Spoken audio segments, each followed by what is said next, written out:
So, for today's gonna pumunta kami ng Ayala kasi kailangan magpa-facial. My gosh, hindi na ako nag-moisturizer. Total, I'm gonna wash it off anyway. Tapos, kailangan bumili ng bagong contact lens, guys. Kasi nafe-feel ko, mabilis na siyang mag-dry. Actually, wala naman masyadong ganap today. Pero meron lang tayong sasagutin mga question para naman may ma-content, ano.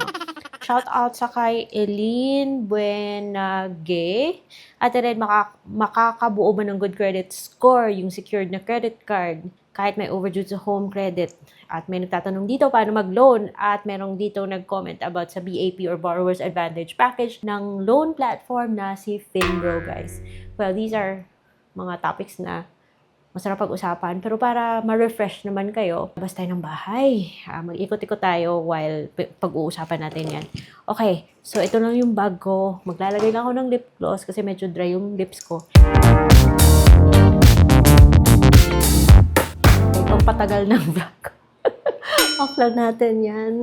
Save ko lang yung work ko kanina. Di pa ako nakapag-upload sa main channel ko, guys. Ang dami, ang bilis ng oras. Yung kape ko, hindi ko pa nga nauubos. So, pero uubusin ko yan. Okay, magsha-shutdown lang ako ng PC. Babalikan ko lang yung ginagawa ko. Yan. Marami tayong pag-uusapan. Actually, 3 main topic. Hindi pa pala ready yung kasama ko. So, let's start with the easiest question. Yung BAP or Borrower's Advantage ni Finbro, which yun yung pabigat sa kada loan kung sana tanggalin nila. But, well, I don't think they're gonna remove it. Yung BAP kasi para siyang insurance na para sa akin wala siyang silbi. I don't know. Basta, feeling ko parang wala siyang silbi. Pwede naman siya natatanggal, but there are additional requirements. Kung ipapatanggal mo siya, hingi po siya ng Certificate of Employment, something, na dapat address talaga kay Sophie. And madidelay yung disbursement ng loan. Well, just saying. But there are times si Finbro, nag-offer siya ng mga pa-discount, like this 50% discount on BAP, 50% discount on interest and fees, na kung may pangangailangan, you might as well grab it. Kung may ino-offer siyang pa-discount, dahil buo siyang natatanggap. At may pa 30 days siya. Pero take note ha, huwag kang mag-minimum dito kay Finbro, yung sinasabi niyang extend. Huwag niyong gawin yan kasi yung extend na yan, you're just paying for the extension of your loan.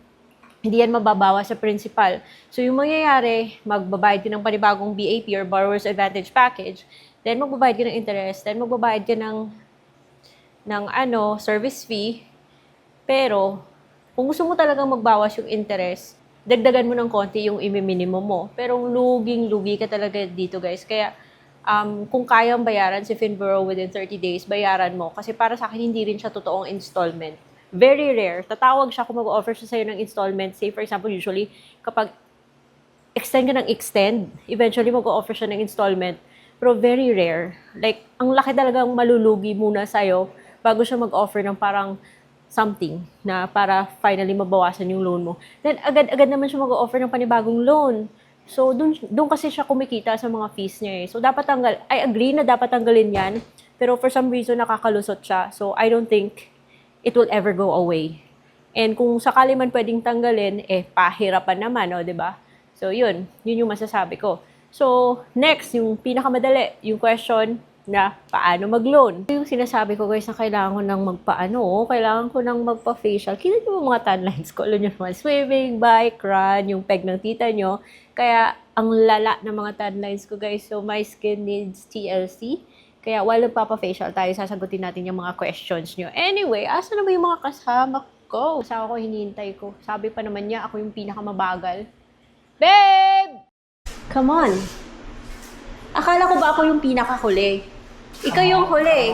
Turn the radio on, friend. Yeah, dahil ikaw yung huli, ikaw yung magsasagot sa second question. May isang bata natutulog dito. Okay, interview. Ika nga, tuyo ka na naman, how? Bagay, dalang ko. Wala kang nagpulaw kagapon. Ay, nagagalit na yung daddy. Okay, how Huwag much? ka nga mga gano. Tingnan natin, ititest natin si Kuya Jay how much na alam mo yung content ni Ate Red. May nagtatanong, paano daw mag-loan? Kung ikaw si Ate Red, ano yung sasagot mo? Hindi, open mo lang yung loan app. Saan ba mada-download? Ang dami mong tanong, Ate Rit. Hindi ko alam yung mga sagot dyan. Siyempre, yung mga legit na nasa SEC registered na mga companies, pumili ka doon, i-download mo sa Google Play Store. Make sure meron kang ID. valid ID. Valid ID.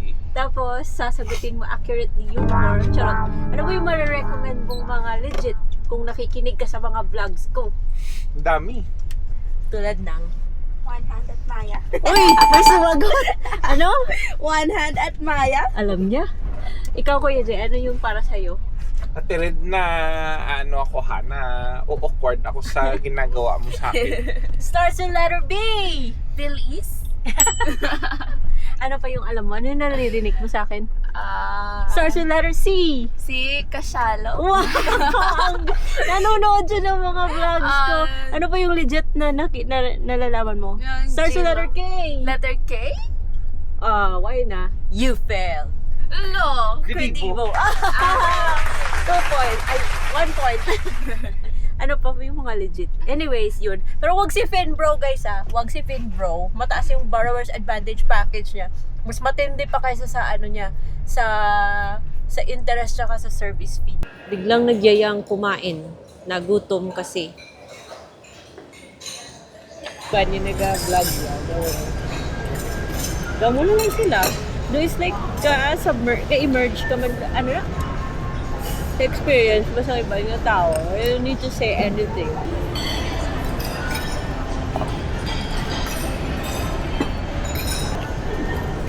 Yan, sorry.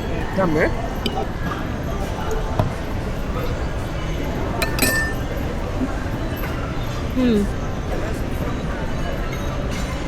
Hindi ka siyang tofu.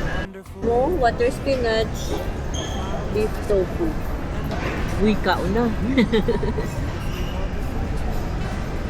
Pork bun and xiaolongbao. Ano? With chili sauce. Masarap pag may chili sauce pero ayoko eh. Lagi. Asan yung chopstick ko? Ay. Mainit ba? Xiaolongbao. Whoop!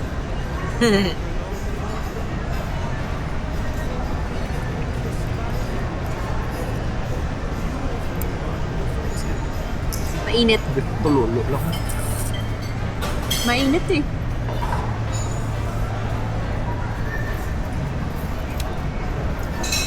Goods na ko.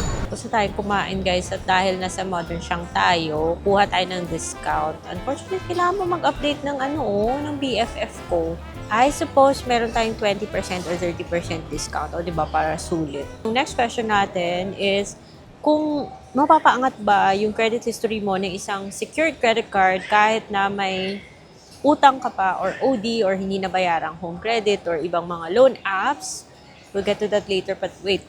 Nag-update pa ako eh. Ito na-explain guys, yung mga nagko-comment na pag nagsisecured credit card ka, parang ginisa mo yung self mo sa sarili mong mantika.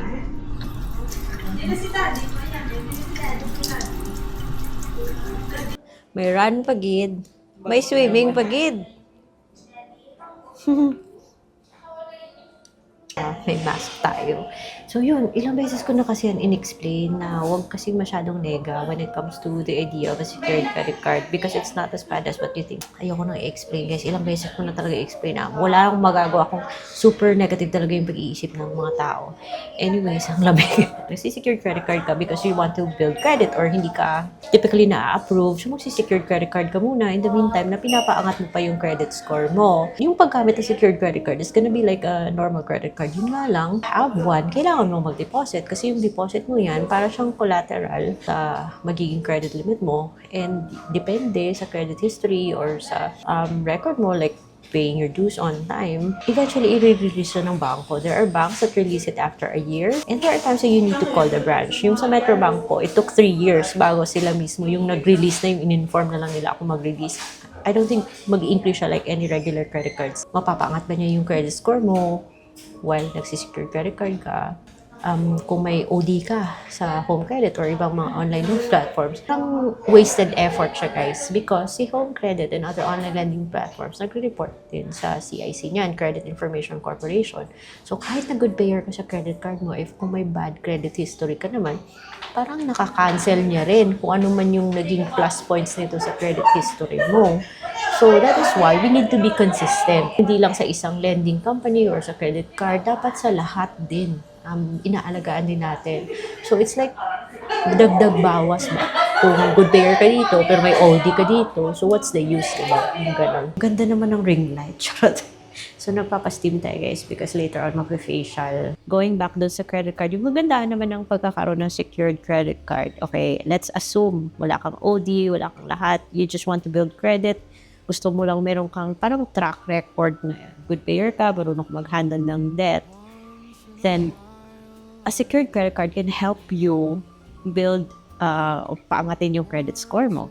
Well, you need to pay your dues on time, you need to pay your credit card in full, and dapat wala kang late, okay? And huwag masyadong overutilize yung mga credit limits mo.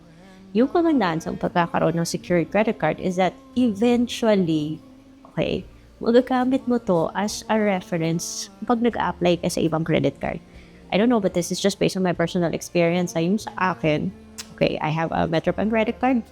And then after 6 months, or I think 9 months, check nyo na lang yung previous vlogs ko.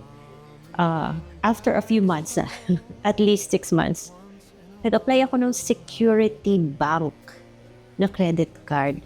Na-approve ako kasi ginamit ko reference yung Metrobank kong credit card. And this time, it's a regular credit card.